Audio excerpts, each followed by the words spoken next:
नमस्ते। Solid facts with Hemant अत्री में आप सबका स्वागत। जैसा आप देख रहे हैं हेमंत सर हमारे साथ मौजूद है। बहुत स्वागत सर। सर, बड़ी खबर आज की जो है वो सबसे बड़ी यही है कि अरविंद केजरीवाल सहित पूरी टीम जो है जिनको लिकर स्कैम कांड का आरोपी बताया गया, भ्रष्टाचारी बताया गया, क्या क्या बताया गया, उन सबको आज राउज एवेन्यू कोर्ट ने बरी कर दिया, ये कहते हुए कि जो सबूत है वो अपर्याप्त है, वो पर्याप्त सबूत ना मिलने के अभाव में ये सारे लोग बरी हो गए।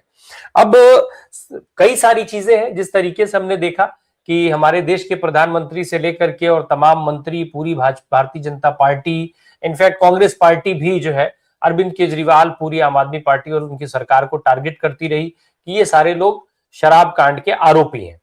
अब जो एक बड़ा खेल कहा जाए या फिर सवाल कहा जाए जो उठ रहा है कि आखिर अरविंद केजरीवाल को ऐसे समय में बरी क्यों हुए हैं जब राज्यों के इलेक्शन सिर पर आकर के खड़े हैं।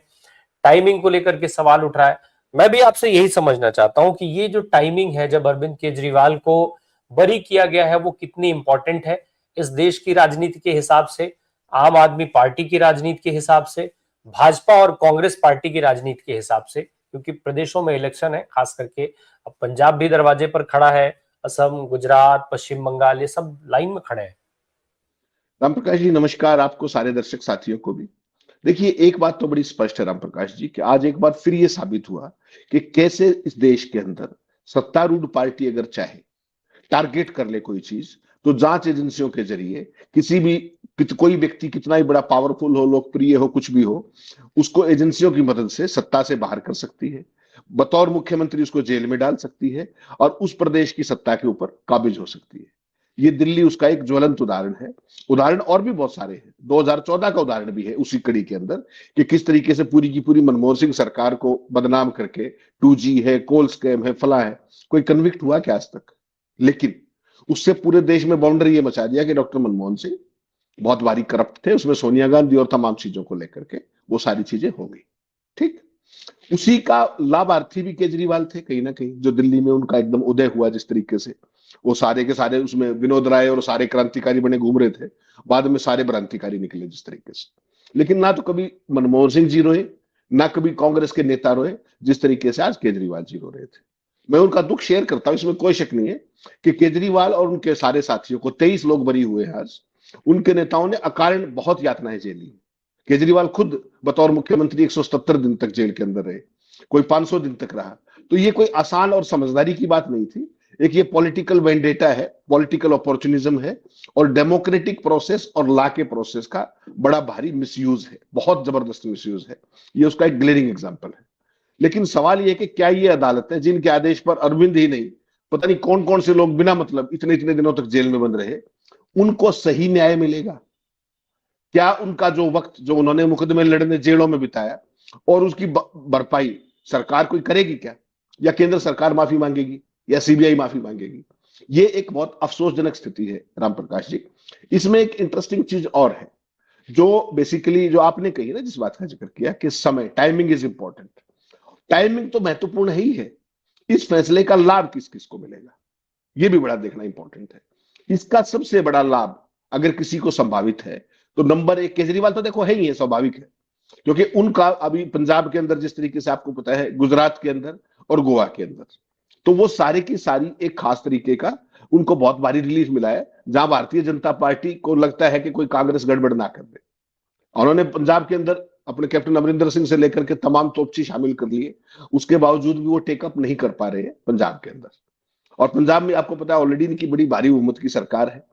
तो उसमें कहीं ना कहीं जो स्क्रिप्ट है उसमें अल्टीमेट एक ही चीज है कि कांग्रेस पार्टी को कमजोर करना है, विपक्ष की वोट जो भाजपा विरोधी वोट है उनको विभाजित करना है, और जिससे सत्तारूढ़ दल को कोई थोड़ी मोटी जमीन मिल जाए और उसका काम चलता रहे। कंप्लीटली एक पॉलिटिकल स्क्रिप्ट लगती है ये, और पूरी तरीके से मतलब किया गया कोरियोग्राफी है, जिसको आप जो पॉलिटिकल थिएट्रिक्स की टाइप की बात कर सकते हैं वो है। इसके अब देखिए आज जज साहब ने क्या कहा, राउज एवेन्यू कोर्ट के जज ने, उन्होंने कहा कि इस पूरे मामले की जांच जिस तरीके से की गई है उसमें उन्होंने कहीं ना कहीं जांच अधिकारी को घेरे में ले लिया है और कहा कि इसकी डिपार्टमेंटल इंक्वायरी होनी चाहिए। अब आप समझ लीजिए, हम हमेशा से ये बात कहते हैं कि जब सरकारें मिसयूज केवल एक ही स्थिति में रोक सकती है एजेंसियों का, जब आईओज को रिस्पॉन्सिबल और अकाउंट टू अकाउंट होल्ड किया जाए। अब अगर जांच अधिकारी का डिपार्टमेंट इंक्वायरी होती है तो वो अपने आप में बड़ी चीज होगी कि वो सत्ता के इशारों पर नाचने की बजाय अपनी प्रोफेशनल एथिक्स और सबूतों के हिसाब से काम करे। ठीक। इसमें असली चीज क्या है कि आज ग्रेप वाइन दिल्ली के अंदर सब जगह यही थी कि देखिए विन विन सिचुएशन क्या होती है, एक तीर से दो निशाने। सीबीआई का कुछ भी होता रहे, सरकार को क्या फर्क पड़ता है, सरकार ने अपना खेल खेल दिया। ठीक। अब फेस सेविंग के लिए क्या करेंगे कि राउज एवेन्यू कोर्ट को हाई कोर्ट में चैलेंज कर देंगे, उसके ऑर्डर को रिवीजन में चले जाएंगे कि साहब ये गलत है, ये है।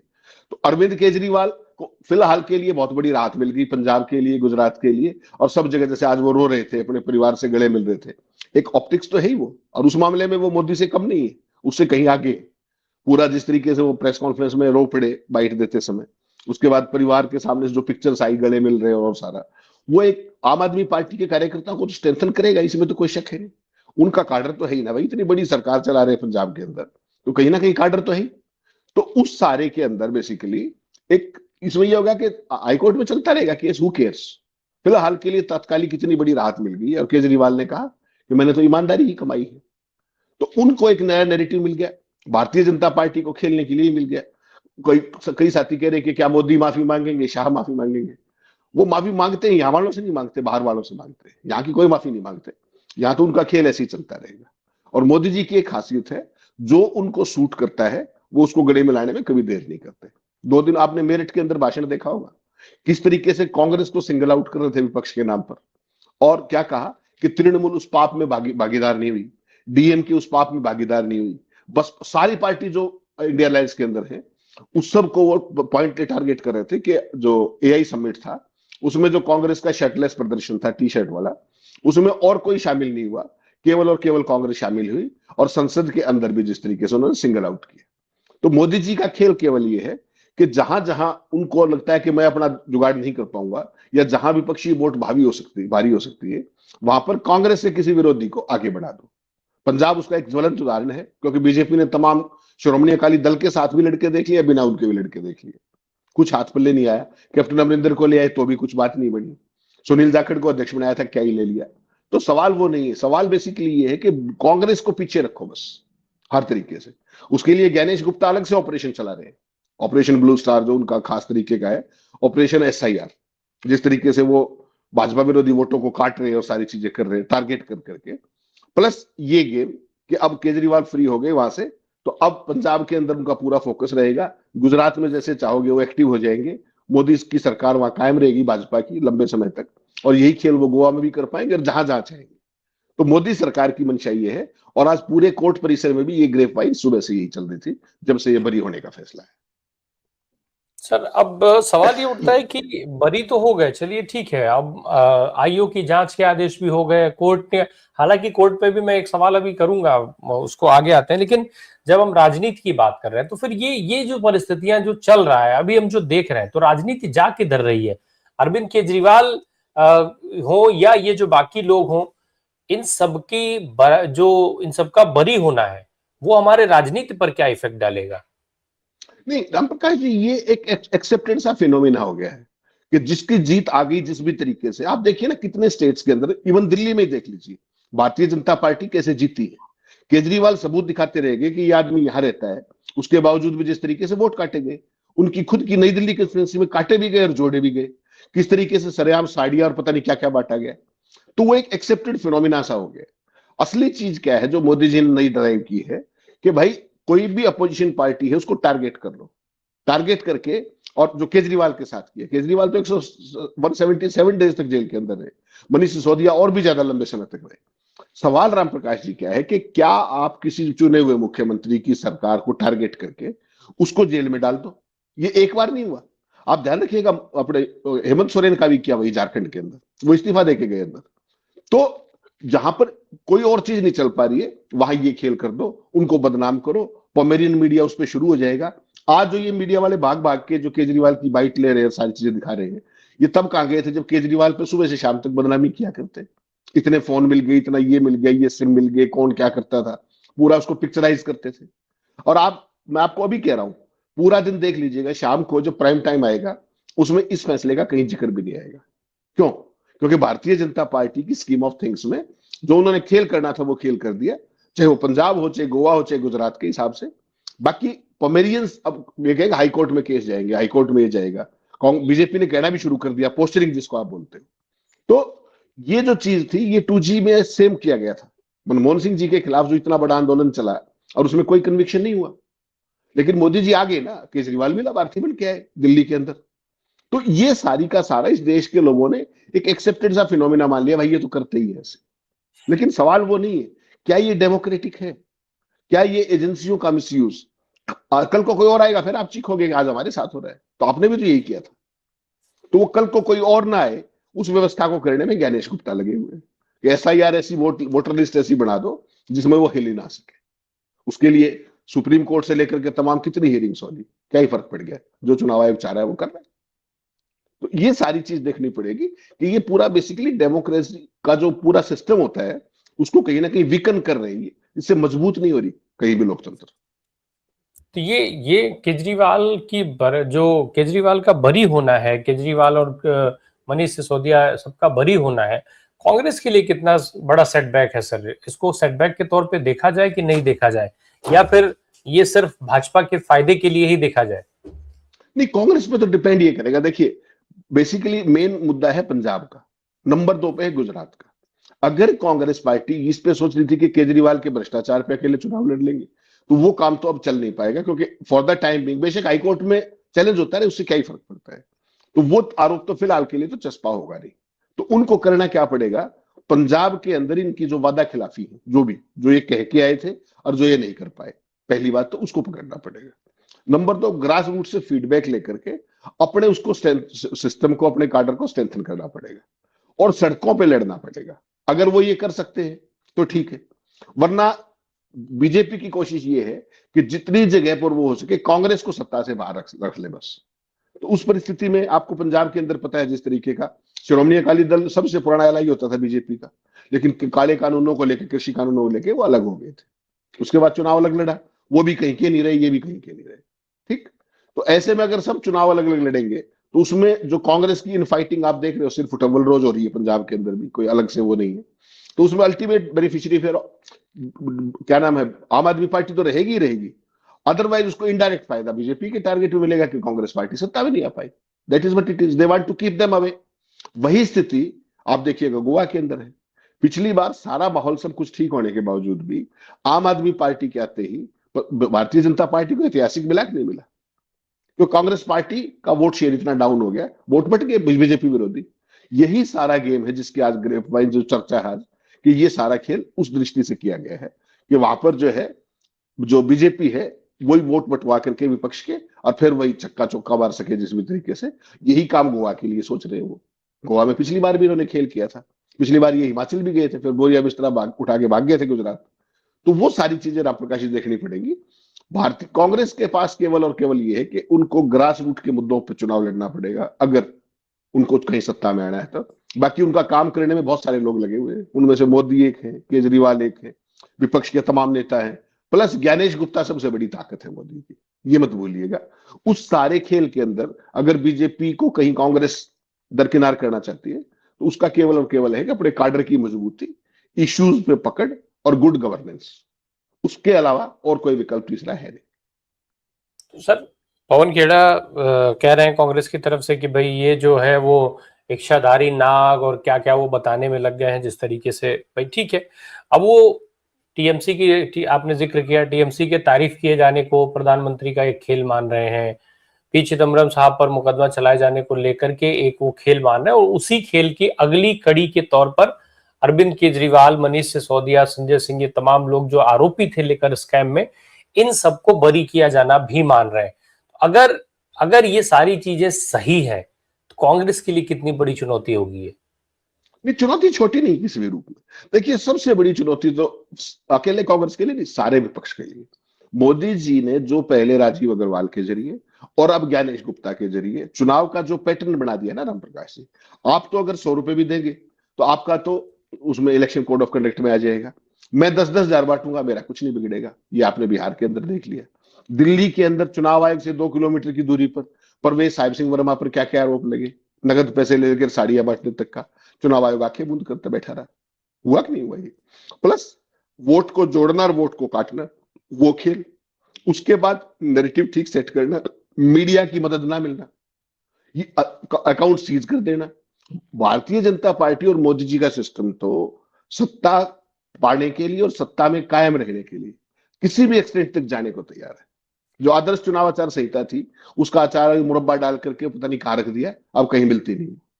राजीव अग्रवाल के समय में देख लीजिएगा, ज्ञानेश गुप्ता के समय में देख लीजिएगा, वो पुलवामा के शहीदों पे वोट मांगने लग जाते हैं, पैसे बांटने लग जाते हैं। परसों वोटिंग है, आज तक पैसे बट रहे हैं महिलाओं को 10-10 हजार रुपए। तो ये कोई चुनाव में लेवल प्लेइंग फील्ड थोड़ी बचा। प्लस जो मीडिया की जो पूरी की पूरी भूमिका है, अब वोटर लिस्टों का खेल कर दिया, तो विपक्ष के पास स्कोप कितना बचा है। और पिछली बार केजरीवाल को निपटाया था दिल्ली में टारगेट करके, इस बार ममता के ऊपर पूरा खेल है। तो ये जो चीज है मतलब इस पूरे, आम आदमी पार्टी की भूमिका पश्चिम बंगाल में दिखेगी? नहीं, वहां पे मेरे ख्याल में नहीं जाएंगे, क्योंकि ममता बनर्जी से इनकी ट्यूनिंग ठीक ठाक है, वहां ये किसी तरीके से नहीं जाएंगे। और बिहार में भी आपने देखा, पहले घोषणा की थी, फिर वो कर दिया सारा। इनका मेन है कि जहां चाहे इनकी यूटिलिटी हो सकती है। और प्रेजेंटली जो दिखता है वो तत्कालिक प्रभाव से पंजाब के अंदर, फिर गुजरात के अंदर, गोवा के अंदर और हिमाचल प्रदेश के अंदर। पिछली बार हिमाचल में इन्होंने ट्राई किया था, आपने देखा होगा, पूरे पूरे पेज के विज्ञापन और वो सारा। और एंड टाइम पे फिर ये झोला झंडा उठा करके गुजरात भाग गए थे। गुजरात में फिर कांग्रेस पार्टी की सेवा इन्होंने जिस तरीके से की, कांग्रेस हिस्टोरिकल लो पे आई और बीजेपी हिस्टोरिकल हाई पे गई, केवल इस कारण कि जो बीजेपी विरोधी वोट थे वो बट गए। और बीजेपी का यही खेल था। पीछे भी जब केजरीवाल को जमानत हुई थी, तब भी सारी बातें ग्रेप वाइन क्या क्या थी वो आपको ध्यान होगा, सारी चीजें। तो जिस तरीके की राजनीति हो रही है, उसमें किसी भी चीज पे हम अचंभित नहीं हो सकते आज की तारीख में, कि किस खेल के पीछे क्या है, कौन लोग हैं। उसको समझना बहुत मुश्किल भी नहीं है, बहुत आसान भी नहीं है, लेकिन उसको कहना और उसको फिर आगे बढ़ना उस पर थोड़ा सा मुश्किल इसलिए करते हैं कि हम लोगों की तमाम सीमाएं हैं। हम उन सीमाओं से बाहर नहीं जाते कभी भी। With in the analytical approach जो भी चीजें हैं वो हम दर्शकों के सामने लाने की कोशिश करते हैं। तो सर, जो चर्चा हो रही है या जिन राज्यों में अब चुनाव होने हैं, जिस तरीके से राजनीतिक आरोप लग रहे हैं, अभी चलिए हम उसको किनारे रखते हैं, लेकिन क्या आम आदमी पार्टी अपनी जो छवि एक इनकी थी ईमानदार वाली, अब उस छवि को और मजबूती के साथ लोगों के बीच में जब वो रखेंगे, चाहे वो अरविंद केजरीवाल हो, चाहे वो मनीष सिसोदिया हो, चाहे वो संजय सिंह हो, या किसी दूसरे राज्य के दूसरे नेता, इससे क्या आम आदमी पार्टी और मजबूत होगी? उसकी संभावनाएं दिखती हैं क्या? नहीं राम प्रकाश जी, देखिए एक चीज तो आपको मान के चलनी पड़ेगी, मोदी जी से ऑप्टिक्स और थिएट्रिक्स में केजरीवाल किसी भी रूप में कम नहीं है। उनसे आगे ही मिलेंगे आपको। वो जिस तरीके का विक्टिम कार्ड वो खेलते हैं, जिस तरीके का विक्टिमहुड वो दिखाते हैं, मोदी जी का थोड़ा सा कैनवस बड़ा है, लेकिन केजरीवाल कहीं भी उससे पीछे नहीं है। और रही बात, मैंने जैसा आपको कहा कि पंजाब के अंदर कम से कम इनकी कथित बेईमानी, शराब घोटाले लेकिन वाली जो बात केजरीवाल है। साहब तो पढ़े लिखे आदमी है सर। हाँ नहीं, पढ़े पढ़े लिखे हैं तो और ज्यादा भी खतरनाक हो गए ना फिर। ऑप्टिक्स उसी हिसाब से प्रोफेशनली कर सकते हैं। मोदी जी तो अंग्रेजी बोलते पकड़े जाते हैं, थाके मारते पकड़े जाते हैं, केजरीवाल में वो दिक्कत तो नहीं है ना। तो बेसिकली क्या है कि आज की तारीख में भारतीय कांग्रेस पार्टी के लिए केजरीवाल को सपाट तौर पर करप्ट बता करके चुनाव में जाना ठीक नहीं होगा। क्योंकि अब ये उस चीज को दिखाएंगे कि भाई देखो, हम तो जेल में भी रहे, बतौर मुख्यमंत्री जेल में डाल दिया, हमारे खिलाफ कुछ मिला नहीं। और हाईकोर्ट, आपको पता है, ये हाईकोर्ट में सीबीआई चैलेंज करती रहेगी कितने साल तक, क्या क्या होता रहेगा। Who cares and who knows. तात्कालिक लाभ जिसका होना था उसका हो जाएगा, तात्कालिक नुकसान जिसका होना होगा उसका हो जाएगा। कांग्रेस को अगर आम आदमी पार्टी को पीछे करना है, तो उसको जमीनी के मुद्दों पर कुशल संगठन के साथ चुनाव में उतरना पड़ेगा। जहां भी चुनाव वो उनका माहौल खराब करते हैं, प्लस कार्डर मजबूत के साथ उतरना पड़ेगा। जो ये इनफाइटिंग है, ये कांग्रेस पार्टी की सबसे बड़ी दुश्मन है, भाजपा से भी बड़ी दुश्मन है। आपने तमाम राज्यों के अंदर देखा है कि भाजपा की सरकार बेशक आ जाए, लेकिन कांग्रेस का मुख्यमंत्री तो केवल मैं बनूंगा। हर एक राज्य के अंदर 6 से 7 मुख्यमंत्री कांग्रेस के घूमते हैं, उनमें से कुछ भाग के बीजेपी में चले जाते हैं।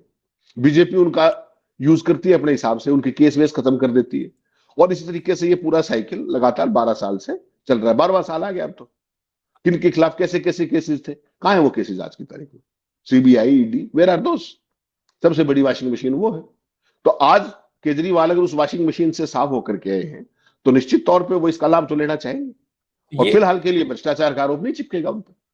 ये जो नैरेटिव भाजपा सेट कर रही है सर, उनके सुधांशु त्रिवेदी बाकायदा प्रेस कॉन्फ्रेंस कर दे रहे हैं, अमित मालविया ने बड़ा लंबा ट्वीट किया है, खूब लंबा लिखा है उन्होंने उसको लेकर के। तो सर, ये जो परिस्थिति है कि बीजेपी हाई कोर्ट जाएगी, आगे जाएगी, मतलब जैसे भी जो भी जिसको जो भी अथॉरिटी जो जिनको आगे अपील करना हो, क्या भाजपा ये नैरेटिव सेट कर रही है कि केजरीवाल साहब को हम बाहर लाए हैं लेकिन उनके ऊपर फंदा बाकायदा लगा के रखेंगे कि जब चाहेंगे टांग लेंगे, केजरीवाल हमसे बाहर नहीं जा सकते?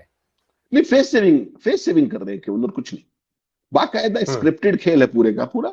और ये ना लगे कि आप और मैं इस बात को समझ ले, इसलिए हाईकोर्ट चले जाएंगे। मुझे एक बात है, सीबीआई को डिफेंड करने की जरूरत बीजेपी को क्यों है? सीबीआई के पास पूरे वकीलों की बैटरी है, एक से एक प्रोफेशनल लोग हैं। केसेस में हार भी होती है, जीत भी होती है, but is so great about it. BJP क्यों उछल रही है बीच में? बीजेपी दूर भी रहना चाहती है, क्रेडिट भी लेना चाहती है। सारी चीजें एक साथ नहीं हो पाती है। बीजेपी का ये आज का खेल नहीं। बीजेपी तो सबका जवाब देती है सर। आप ज्ञानेश कुमार गुप्ता पे सवाल उठाते हैं तो बीजेपी जवाब देती है, अडानी जी पे सवाल पूछते हैं तो बीजेपी जवाब देती है, ट्रंप का विरोध करते हैं तो बीजेपी जवाब देती है, ट्रेड डील का विरोध करते हैं तो बीजेपी जवाब देती है, सरकार चुप रहती है, प्रधानमंत्री चुप रहते हैं। तो ऐसे तो बीजेपी हर चीज का जवाब देती है, शायद उसी क्रम में दे रही हो। अरे नहीं वो मान एक सकते? आदत का हिस्सा, आदत का, बिल्कुल ठीक कह रहा है। और बीजेपी तो इतनी देखिए एडवेंचरस पार्टी है, भारत की नीतियों का सारा घोषणा भी व्हाइट हाउस से कर रही है। देखिए प्रवक्ता भी कौन रखा है? डोनाल्ड ट्रंप जो कहता है दुनिया का डैडी हूं मैं, उसको तो भारत की नीतियां बताने के लिए मोदी जी ने प्रवक्ता रखा हुआ है। भारत के सारे फैसले वो भाई बता रहा है आजकल। अपने पाकिस्तान के साथ सीज फायर होगा, किसने बताया? उसने बताया। आप ईरान से तेल नहीं खरीदोगे, उसने बताया। चबहार में कुछ नहीं करोगे, उसने बताया। रूस से तेल नहीं खरीदोगे, उसने बताया। वेनेजुएला से और अमेरिका से खरीदोगे, उसने बताया। ट्रेड डील हो गई है, उसने घोषणा की। प्रधानमंत्री ने तो रीट्वीट किया। लेकिन हाँ, प्रधानमंत्री ने अगले दिन सुबह माला जरूर पहन ली।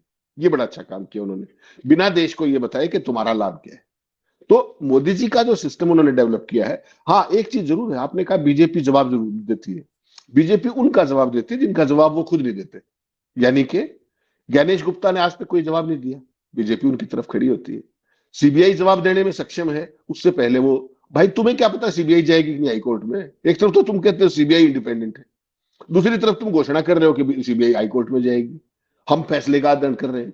भाई साहब, सीबीआई के पास अटॉर्नीज भी हैं, उनका पूरा एक सिस्टम भी है, वो फैसला कर लेंगे ना। आप सीबीआई के प्रवक्ता क्यों बने हुए हो? तो बीजेपी बेसिकली, देखिए रामप्रकाश जी, ये चीजें कहाँ होती है?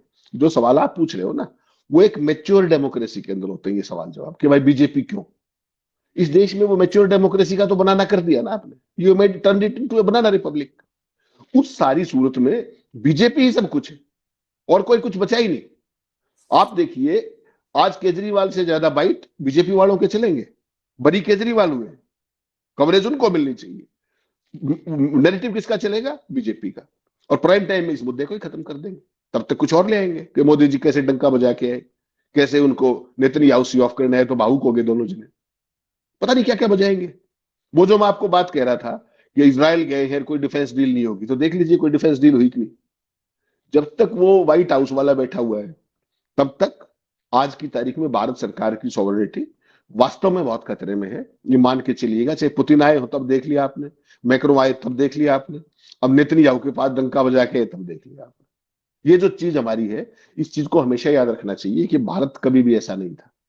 भारतीय जनता पार्टी इन गिमिक्स, ऑप्टिक्स, इन थेटिक्स की बजाय सत्ता में है, तो उसको गवर्नेंस पे ध्यान देना चाहिए। इस देश की जो रिच हेरिटेज है डिसीजन मेकिंग की और सारी चीजों की, जो हमारी इंटरनेशनल स्टैंडिंग थी, इतनी कंप्रोमाइज इतिहास में राम प्रकाश जी ना कभी रही, और उम्मीद करते हैं आगे भी नहीं होगी।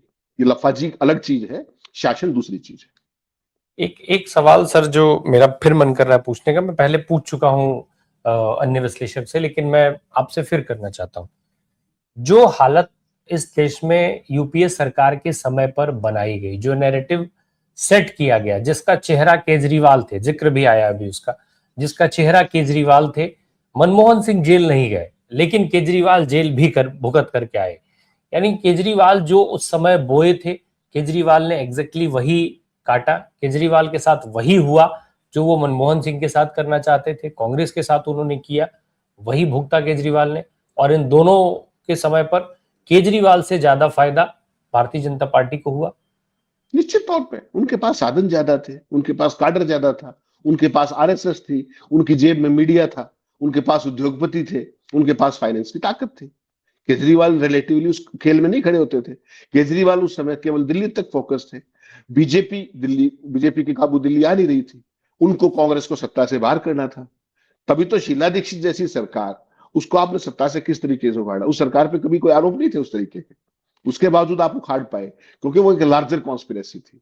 पूरे देश में जो एक पॉपुलर मोमेंटम बनाया गया, आप ये बताइए ना, आज देश के अंदर तमाम चीजें हो रही हैं, कहीं मीडिया में 2 लाइन दिखती है? प्रधानमंत्री तो मोदी, वो अपने डॉक्टर मनमोहन सिंह भी थे, वो चाहते थे वो भी मीडिया को इस तरीके से उसका गला घोट सकते थे, नहीं घोटा गया। मोदी जी ने उससे सीख ली कि अब मीडिया वो वैसे चलेगा जैसे मैं चाहूंगा, तो कंप्लीट कंट्रोल है मीडिया पे, कंप्लीट कंट्रोल, एजेंसीज पे कंप्लीट कंट्रोल, चुनाव आयोग पे, न्यायपालिका का आप हाल देख रहे हो। तो कुल मिलाकर के जो ये परिस्थितियां हैं, इसलिए मैंने कहा कि मैच्योर डेमोक्रेसी थी, उसको किस तरीके से लोअर लेवल पे ले जा रहे। हमारे यहाँ तो बहुत बेहतरीन चुनाव होते थे, सत्ता का हस्तांतरण होता था, मेरिट्स पे, मुद्दों पे चुनाव होते थे। अब कहाँ है वो सारी चीजें? अब तो 10,000 दे दो, पुलवामा के शहीदों पे दे दो, नाम काट दो, नाम जोड़ दो, अब तो ये चुनाव रह गया है। प्लस मीडिया का अपना सुबह शाम तक डंका जो है। तो इस देश को मिस इन्फॉर्म करके, इस देश को मिसलीड करके सत्ता में कायम रहना, हर एक उसका एक वो हो चुका है आज की तारीख में, जन्मसिद्ध अधिकार, और मोदी जी उसके चैंपियन है। बिल्कुल, मोदी जी निश्चित तौर पे। और खैर, जो बात पहले हुई, देश उस समय भी देश की जनता को मूर्ख बनाया गया और इस समय दिल्ली की जनता को दोबारा मूर्ख बनाया गया, ये तो साफ दिख रहा है। अब जनता अपना मूल्यांकन कर ले कि वो जिन लोगों को चुन रही है, किन लोगों को चुन रही है, कैसे कैसे लोग चुनाव लड़ रहे हैं और कैसे वो जीत करके आ जाते हैं। क्योंकि ये इस मूल्यांकन के बिना ये सारी चीजें अधूरी हैं, पूरा लोकतंत्र का खाका अधूरा है, लोकतंत्र अधूरा है, क्योंकि अल्टीमेटली ताकत जनता के हाथ में ही है, चुनना आपको ही है। बहुत बहुत धन्यवाद सर हमसे बात करने के लिए। Thank you so much.